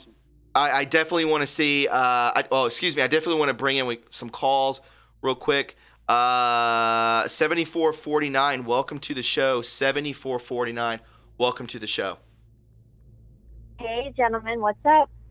Hey, what's up? Oh, this is Victoria Gates, right? Yeah. What's up, sweetie? How are you? Hey, Vic. I'm good. Hey. Hi, y'all. I have to say something about the elevator music that you are required to listen to when you wait. I'm like, guys, I'm telling you, that's some MK Ultra brainwashing right there. It gives you music to listen to? Yeah. Have you ever called into a show, Thomas? No. You should do it. Oh, You're worth it, okay? Yeah. You're worth it. You guys are worth. I just want you to know how much Sure. I love you guys that I put up with that elevator music. All y'all I've who done have that called before. in, I know exactly what you mean. It's hilarious. Oh, mercy sakes, loud. Okay, well, so Well, I what's wanted up, to Vic? ask you guys. Hey, what's up, Stop to Go? What's up, buddy? I wanted to ask you guys about a couple things here, but mainly it ties into Mockingbird and it ties into the BS that we're kind of going through today, every day, all the time with Jack Dorsey and all that stuff. So, you've got, first of all, Paperclip. Without Paperclip, you wouldn't have Mockingbird, you wouldn't have MK Ultra, all that stuff. So Paperclip was the foundation of every operation we have in existence in this country. Mockingbird is the most prevalent one right now, of course, with the mainstream media and the grip on the mind of the people in this country, which is why they're freaking out about us and 17 Correct. people. And they are literally freaking out. And it's really frustrating. Like, I've been through, if I counted all of them, but I'm just going to count the ones that I've had some standing time with, 4 accounts now on Twitter. And then you've got Punisher. A lot of you know that he was required to update the Twitter app, kicked him out because he didn't have access right away to the phone number he started the account with. They are trying anything and any way they can to knock you out, keep you off, everything. And so I'm just wondering, and let me phrase this the best way I can. Okay. It's a badge of honor. I got a whole wall. I got a wall. I got I actually need to start like a shelf with my trophies. And anyways, I have a bunch for acting, but hey, I'll add some to the, Podesta blocking me and. Oh yeah, that's a good one. That's definitely a badge of honor. Yeah, all I said was Skippy. I was like, what'd I say? But yeah, so I'm just curious as to what your thoughts are regarding the Mockingbird freaking out and the purge. And okay, for instance, today, everybody, it seems like everyone, no matter what their following was, about 5% or so of everyone's following was taken out. I think I lost 500. Pun, you lost, I don't even know. I think you lost about 4,000 at least. Red Pill lost 9,000. And then you've got what's his name? Jordan Sather. You've got everybody is even small accounts. There's this one guy, because I was like, oh, I lost 400 followers. He's like, man, if I lost 400 followers, I would be negative 300. You know what, Vic? I've been mentoring this kid for a while. He's awesome, amazing guitarist. And, he's had a rough upbringing, and I tried to, be like an older brother to him. And he had wrote me a few weeks ago, basically I was right around the time where Twitter announced they were going to be purging all the Q accounts. And I had mentioned Q to him a few times. He's 11, 12. And I'd mentioned Q to him a couple times when he had some political questions for me, but he never really glommed onto it. And after that Twitter announced that, he sent me a message and said, hey, I don't know if you heard that Twitter is going to be kicking off all the Q followers. They're really dumb because it's only making kids like me want to learn more about Q. Exactly. So I laughed and was like, oh my God, does that just make me want to light up with a smile that the kids are figuring it out? I know. You know what I mean? Hey guys, everyone listening to this right now, if that doesn't give you hope, and also the mainstream media's hate brought out their stupid in 2016, because that is what woke me up. And I tweeted that today. I said, I really need everyone to just really read what I'm saying right now. I am a person who back in 2016 was in my sheep sleep state. I was asleep. Totally. And then the next thing I know, my attention is totally grabbed by the television behind me and the hate from CNN. And I didn't care about politics. I'm like, why do they hate him so much right now? All of a sudden? Really? I'm like, this is whack.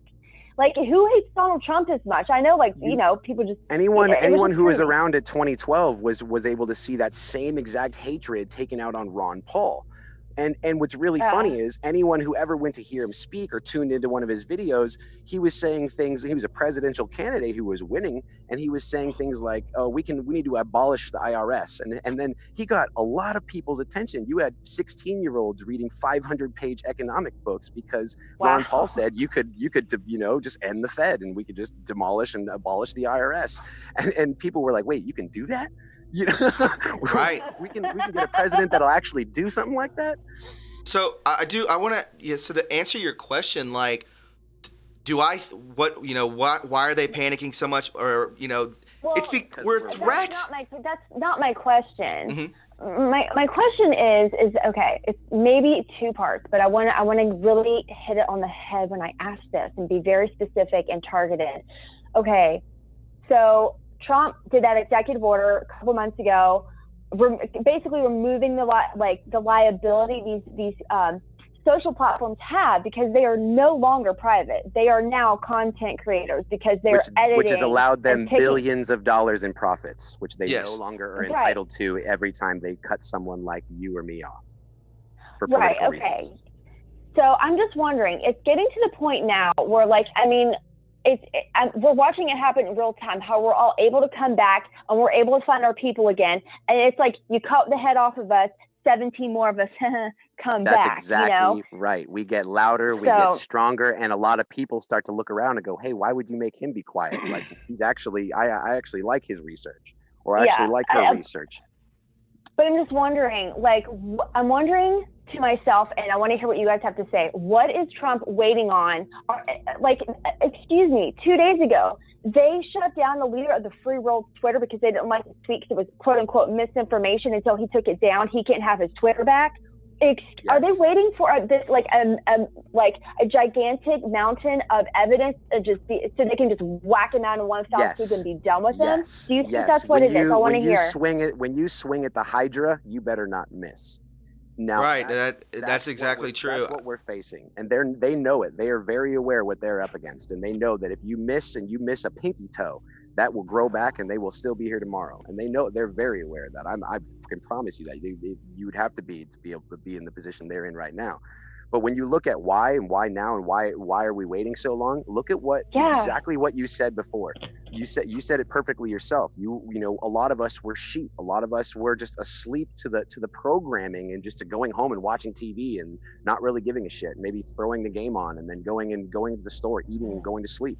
We never really got too energized about politics because it never really was any of our concern for the most part. They always made it feel like you were a nerd if you followed politics. Well, now what's happening is people are starting to pay attention, and that's the same kind of thing that I do want to say this because we do have other callers. I do want to say this is really well put together. Whoever just said this, where was it?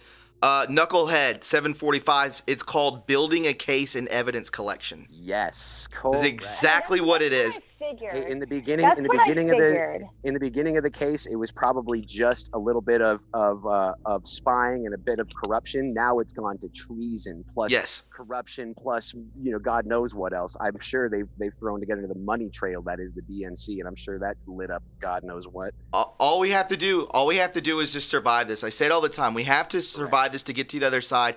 Once we do, we are golden. Vic, I really appreciate. I do have 5 more people on the line. I do want to get to them.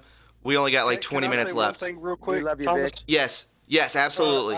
I just want to say I very much want to thank Vic because absolutely since being locked out of my Twitter, I couldn't actually done this episode without her because she screenshotted all my tweets or my threads. Wow. And sent it to me to be able to do this show. True badass. That is incredible. Thank you. Vic, I mean, we need him on the front lines, don't we? If it wasn't for Vic, I wouldn't be on tonight. Beautiful. She held down pun in the trenches. We gotta love her.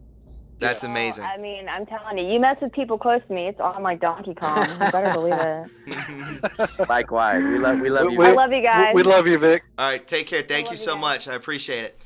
I want to go to the let's take who was here first? Paulette was here first. Let's go ahead, bring her in. Paulette, you're on screen. Sure, turn your camera off. Do you want your camera on? Oh my goodness, she's gonna flip out. Wait. You're on. You want us to see you? Okay, well, you said it before. You're like, my camera, I didn't mean it for it to be Well, on. this time I know that I'm on, so Okay. can you see me? Yeah, go ahead. Talk to us. What's up? Okay, so What's your guys, questions? This is my question. Mhm. How do you guys get this information? I mean, how come I can't find this information? I mean, it must be. Me and Stop-to-Go have been doing this for a long time. Mhm. Yeah.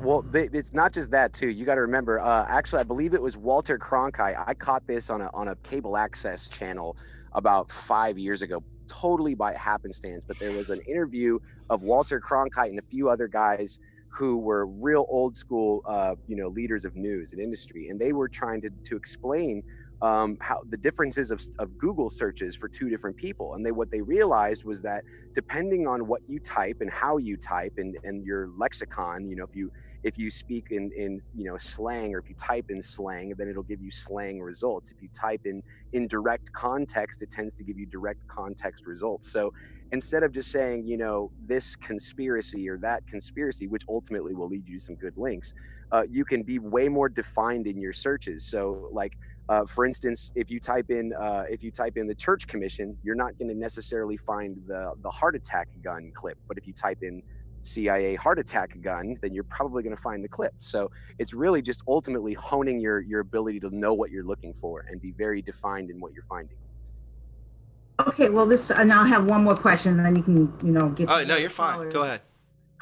So my question is, all right, so we have these history books that we have, that we had in school. Ooh, I'm glad you brought this up. Go ahead. Yeah, obviously these books are like not even worth the paper they're written on. Oh, I'm glad you brought this up. Yeah, I mean, I feel like I wasted history was my favorite subject. Now I feel like I need to be re-educated, and thankfully, I have been, I've been lucky enough to be able to have talked to you two off screen too, off the show. Likewise. You guys are I have been a wealth of information for me. You've opened up a whole new world, my eyes, everything, and it's just I appreciate it. That was the other thing I wanted. Let me do you a solid and answer you. You brought up the education system, and I'm thoroughly glad you did, because I actually had a little note that I wanted to mention in the episode, and when there's so much we're covering, it's hard to really grab it all at once.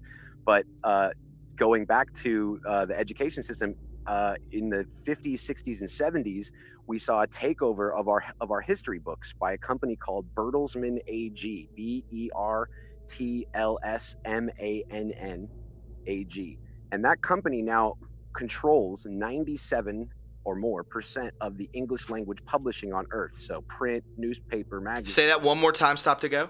Bertelsmann AG, BERTLSMANN, Bertelsmann AG, and they are the same company that right now is when Obama was president, did the $800 million Common Core book deal, where he got, when he left president, an $80 million book deal, which sounds a little bit like a 10% kickback.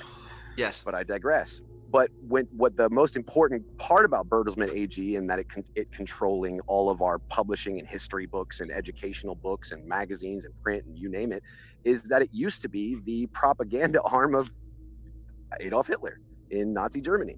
So how is that controlling all the history? And remember when you heard Donald Trump and William Barr say that the history is written by the victors, so they are not lying. Here we go. I'm bringing it up onto the screen right now. Yeah, I can see.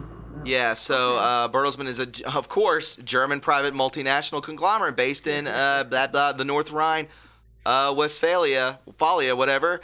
Was founded as a publishing house by Karl Bertelsmann in 1835 after World War II. Imagine that, right after there. Unbelievable. After what we talked, that's such a great tie-in after what we've talked. Love it.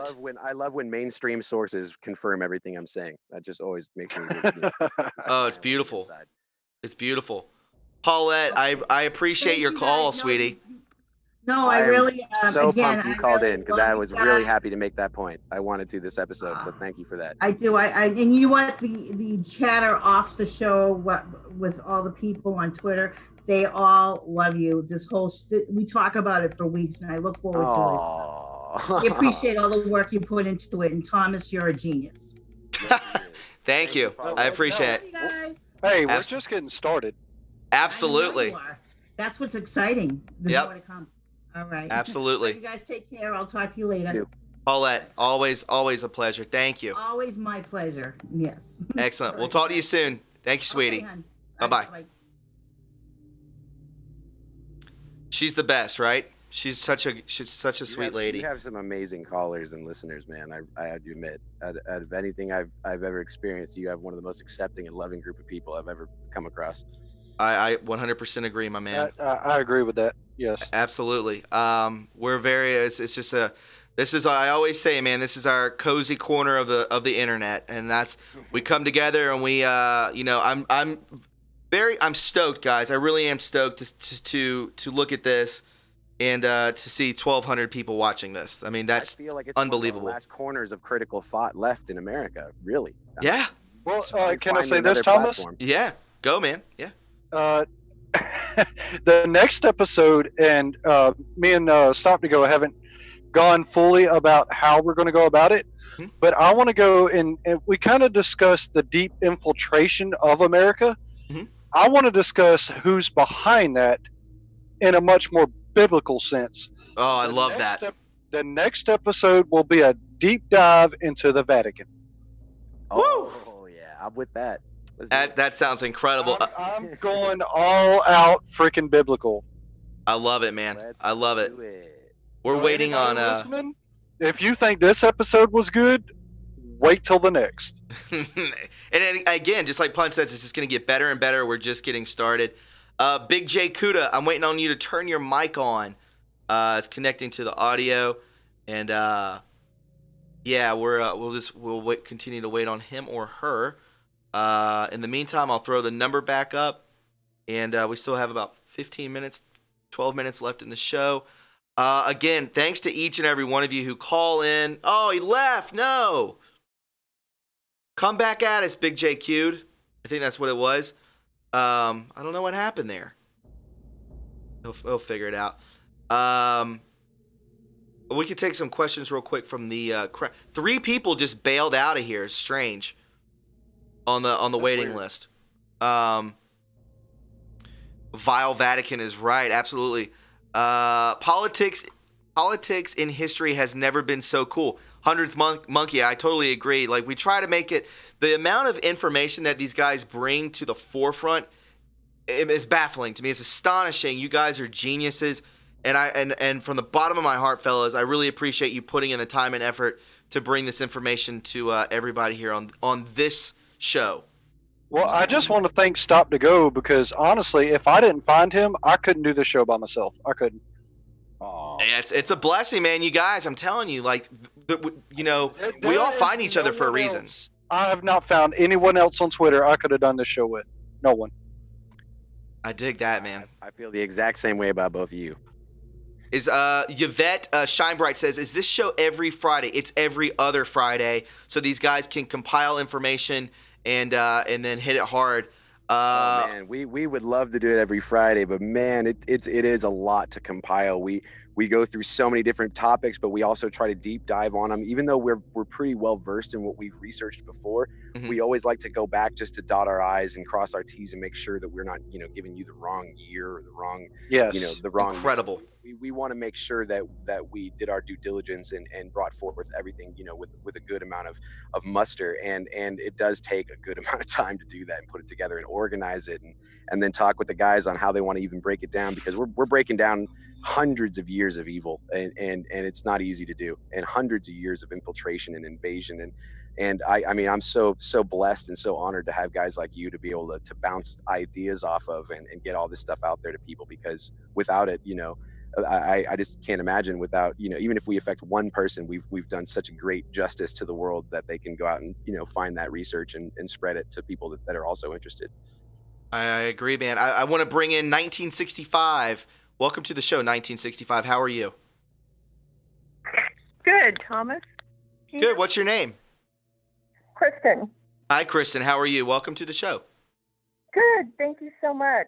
I wanted to back up on one of the things that was said about the bloodline, about the, kind of moving a baby from one family to another.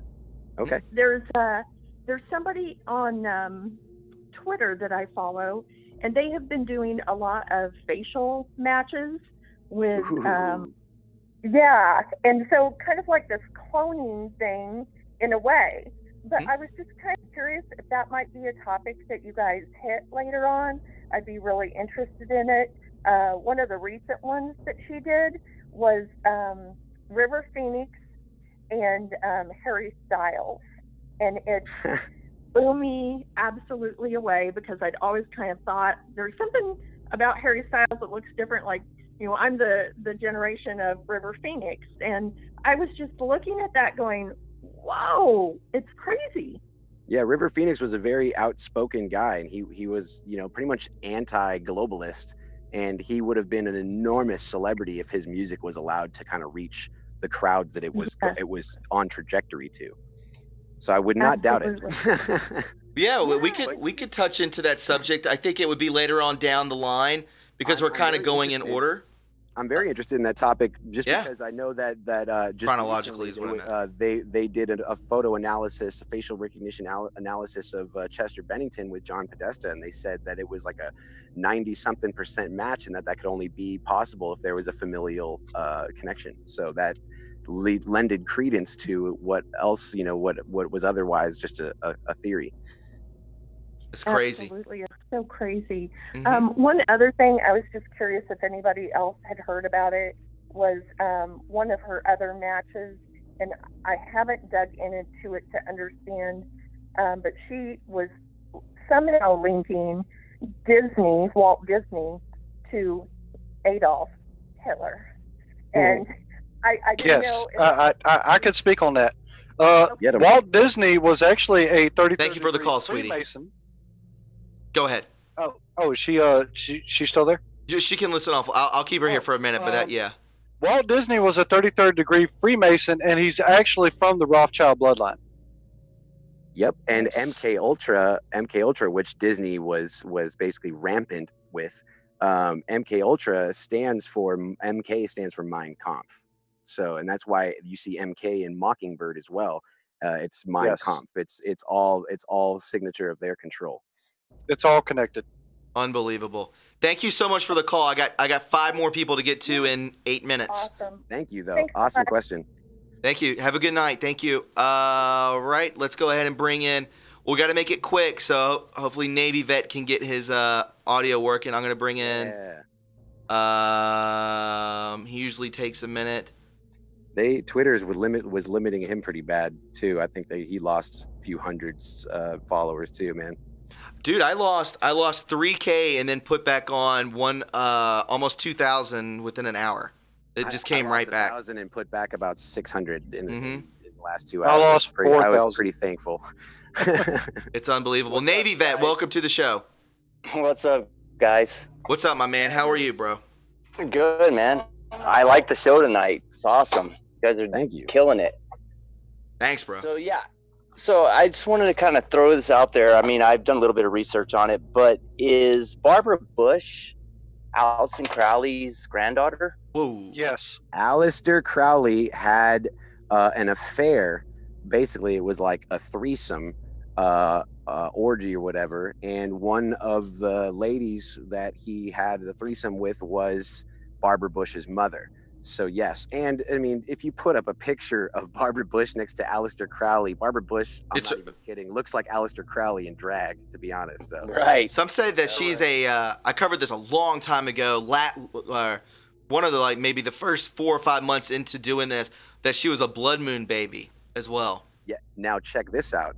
There is actual video, mainstream video, of the Bush brothers being interviewed about their mother, and the guy asks Bush brothers. Now, mind you, I didn't think anything about it, but now that I know more about what I know about when it comes to like the adrenochrome and stuff, it makes for a whole new topic. And she basically, they were asking the brothers, we heard a story that your mother used an aborted baby in a jar to scare you as children.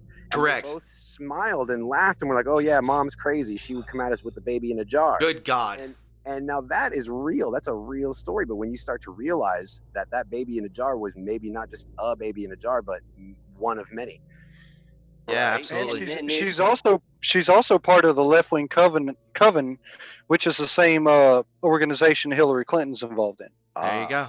Look at the connections. And Navy then you vet. have- then you- Yeah, go ahead, man. then you- Real quick. Then you have Leonardo Dicaprio with his famous picture of a baby in a freaking jar. Correct. Yes, as him as a young man.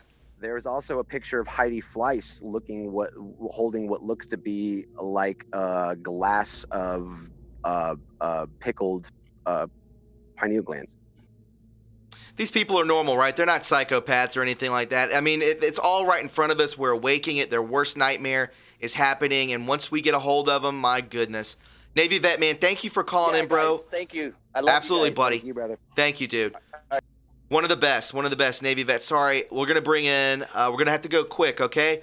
We're going to bring in Lifetime. Lifetime, what's up, my man? Are you there? He's rolling a blunt. I see you, bro. You good? You good? Living the life. Lifetime, you there? Good questions, I'll tell you that. I hear you. You want me to cut it? I can't hear him.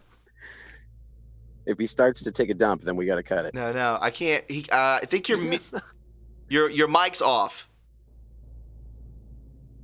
Turn your mic on, life. You might have to unmute yourself. I can't hear you, my man. It's all right. It's on his end. Yeah, it's not going through. Yeah. Maybe next time. Lifetime, next time. Call in next time. I hear you. Go ahead. There he is. Yeah, sorry. There he is.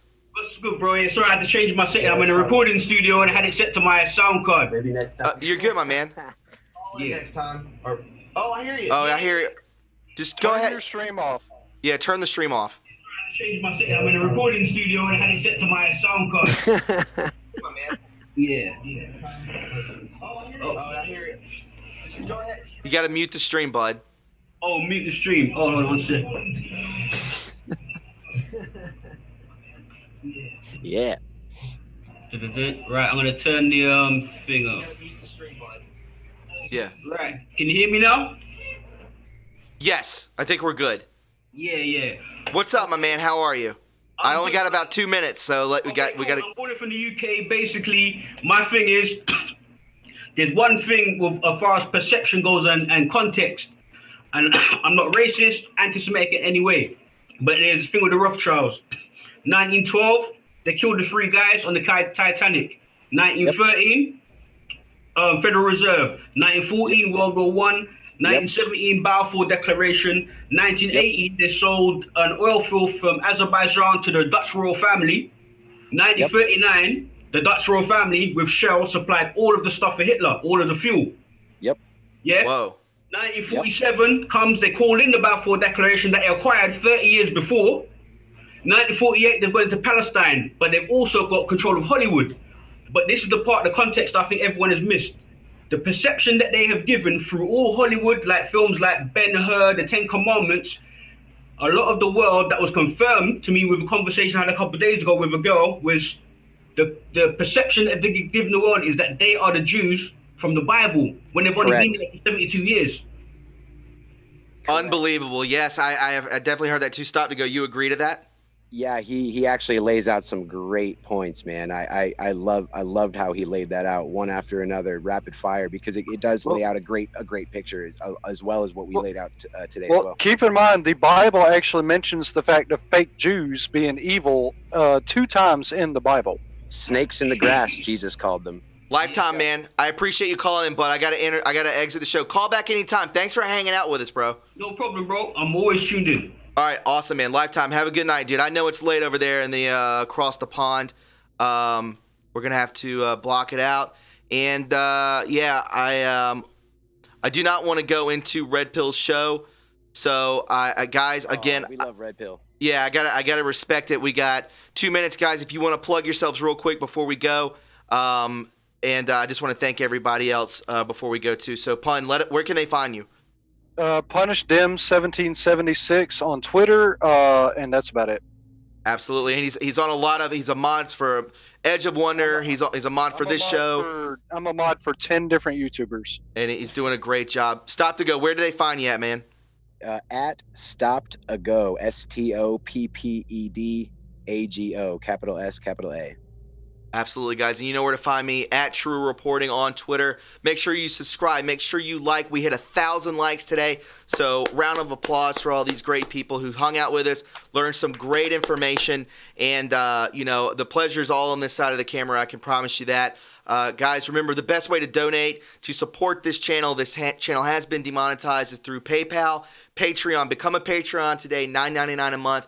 It really does help. So many of you guys are doing it already. Show your love and support for real news, for real content. This is your platform as well as mine. And I just want to thank both these gentlemen, Punisher and Stop to Go, for another job. Well done. Great job, my friends. And Big Money Powers don't like what we're doing, so they definitely won't give you any sponsorship. Absolutely.